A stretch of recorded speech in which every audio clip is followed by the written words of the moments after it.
ಗಿಡನ ತೋರಿಸ್ತೀನಿ ನೋಡ್ರಿ. ಅದಕ್ಕೆ ಕರೆಕ್ಟಾಗಿರೋವಂಥ ನಿರ್ದಿಷ್ಟವಾದಂಥ ಹೆಸರು ಗೊತ್ತಿಲ್ಲ, ಆದರೂ ಒಂದೊಂದು ಹೆಸರು ಕರೀತಾರೆ.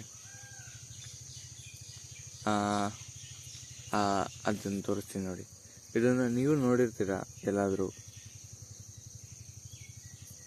ಇದನ್ನು ಕಾಡು ಮೆಣಸಿನ ಗಿಡ ಅಂತ ಕರೀತಾರೆ, ಇಲ್ಲ ಅಂದರೆ ಹಾಲು ಗಿಡ ಅಂತ ಕರೀತಾರೆ. ಅದು ಕೂಡ ನಿರ್ದಿಷ್ಟವಾಗಿಲ್ಲ. ಅದು ಯಾರೋ ತುಂಬ ಗಿಡದ ಬಗ್ಗೆ ಗೊತ್ತಿರೋರು ಅವ್ರು ಯಾರಾದರೂ ತಿಳ್ಕೊಂಡಿರ್ಬೋದೇನೋ. ನಾನು ಯಾಕೆ ಈ ಥರ ನಿಧಾನಕ್ಕೆ ಮಾತಾಡ್ತಾ ಇದ್ದೀನಿ ಅಂತಂದರೆ, ನಾಲ್ಗೆಯಲ್ಲಿ ಒಂಥರ ಅಗ್ರುಕ್ಬಿಟ್ಟು ಅದು ಮಾತಾಡೋಕ್ಕಾಗ್ತಾಯಿಲ್ಲ ನನಗೆ. ಹಾಗಾಗಿ ಈ ಥರ ವಾಯ್ಸ್ ಬರ್ತಾಯಿದೆ. ದಯವಿಟ್ಟು ಕ್ಷಮಿಸ್ಬೇಕು ನೀವು. ನೋಡ್ರಿ, ಇಲ್ಲಿದೆ. ಅಂದರೆ ಈ ಗಿಡ ಮಸ್ತಿಗೆ ಇವಾಗ ತುಂಬ ಬೆಳ್ಕೊಂಡಿರುತ್ತೆ. ಅಲ್ಲೊಂದಿದೆ, ಇಲ್ಲಿದೆ. ನೀವು ನೋಡಿರ್ತೀರ ಊರಲ್ಲಿ ಎಲ್ಲಾದರೂ ನೋಡಿ, ಇಲ್ಲೆಲ್ಲ ಇದೆ. ಕಳೆ ಥರ ಬೆಳ್ಕೊಂಡ್ಬಿಡುತ್ತೆ ಯಾವುದ್ರಾಗಾದರೂ. ನೀರು ಶಾನೆ ಇರೋ ಕಡೆ ಅಂತೂ ಮಸ್ತ್ ಇರುತ್ತೆ. ಇವಾಗ ಈ ತೋಟದಲ್ಲೆಲ್ಲ ಬೆಳ್ಕೊಂಡ್ಬಿಟ್ಟಿದೆ ಈ ಥರ. ಹಾಲು ಗಿಡ ಅಂತಾರೆ, ಯಾಕಂದರೆ ಈ ಎಲೆ ಕಿತ್ತರೆ ಸಾಕು. ನೋಡ್ರಿ, ಅದು ತೋರಿಸ್ತೀನಿ ಈಗ.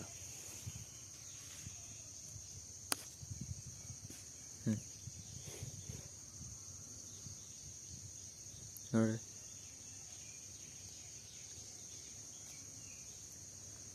ಅದಕ್ಕೆ ಹಾಲು ಗಿಡ ಅಂತಾರೇನೋ ಗೊತ್ತಿಲ್ಲ. ಆಮೇಲೆ ಕಾಡು ಮೆಣಸಿನ ಗಿಡ ಅಂತಾರೆ. ಇದರಲ್ಲಿ ಕಾಡು ಮೆಣಸಿನ ಗಿಡ ಅನ್ನೋಕೆ ಆ ಥರ ಏನು ಮೆಣಸಿನಕಾಯಿ ಥರ ಏನೂ ಕಾಣಿಸ್ತಾ ಇಲ್ಲ. ಆದರೆ ನೋಡಿ ಹೇಗಿದೆ ಅಂತ.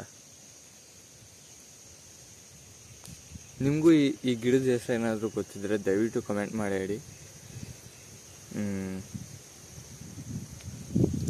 ನೋಡೋಣ, ನೆಕ್ಸ್ಟು ಇನ್ನೊಂದು ವಿಡಿಯೋ ಮಾಡೋಕ್ಕೆ ಟ್ರೈ ಮಾಡ್ತೀನಿ. ಇದ್ರ ಬಗ್ಗೆ ನನಗೆ ಇನ್ನೇನು ಡೀಟೇಲ್ಸ್ ಗೊತ್ತಿಲ್ಲ, ಇದು ಏನಕ್ಕೆ ಯೂಸ್ ಆಗುತ್ತಾ ಅಂತ. ಒಟ್ಟಿನಲ್ಲಿ ಇದು ಅಲ್ಬಾಗಿ, ಅಂದರೆ ಕಳೆಯಾಗಿ ಎಲ್ಲ ಕಡೆ ಕಾಣುತ್ತೆ ನೋಡೋದಕ್ಕೆ. ಅದರ ಯೂಸ್ಗಳಂತೂ ಗೊತ್ತಿಲ್ಲ. ಸೊ ಇದಿಷ್ಟು ಈ ಕಾಡು ಮೆಣಸಿನ ಗಿಡ ತೋರಿಸೋಂಥ ವಿಡಿಯೋ ಆಗಿತ್ತು. ಅಕಸ್ಮಾತ್ ಏನಕ್ಕಾದ್ರೂ ಬೇಕಿದ್ರೆ ನೋಡ್ರಿ, ಇದೇ ಕಾಡು ಮೆಣಸಿನ ಗಿಡ. ಇಲ್ಲ ಅಂತಂದರೆ ಹಾಲು ಗಿಡ. ಇನ್ನೂ ಬೇರೆ ಬೇರೆ ಹೆಸರಲ್ಲಿ ಏನಾದರೂ ಕರಿಬೋದೇನೋ. ಈ ಹೆಸರಲ್ಲಿ ಏನಾದರೂ ಕರೆದ್ರೆ ಇದೆ ನೋಡಿ. So thank you for watching. ನಾಲ್ಗೆ ಸ್ವಲ್ಪ ಈ ಥರ ಆಗಿರೋದ್ರಿಂದ ಪದಗಳು ಕರೆಕ್ಟಾಗಿ ಬರ್ತಾಯಿಲ್ಲ. ದಯವಿಟ್ಟು ಅಡ್ಜಸ್ಟ್ ಮಾಡ್ಕೋಬೇಕು. ಸೊ ಇದಿಷ್ಟು ಈ ವಿಡಿಯೋದಲ್ಲಿ ಏನಾದರೂ ನಿಮಗೆ ಕರೆಕ್ಟ್ ಮಾಡ್ಕೋಬೇಕು ಅಂತ ಏನಾದರೂ ಇದ್ದರೆ ದಯವಿಟ್ಟು ಕಮೆಂಟ್ ಮಾಡಿ ಹೇಳಿ, ಅದನ್ನು ಸರಿ ಮಾಡ್ಕೊಳ್ತೀನಿ.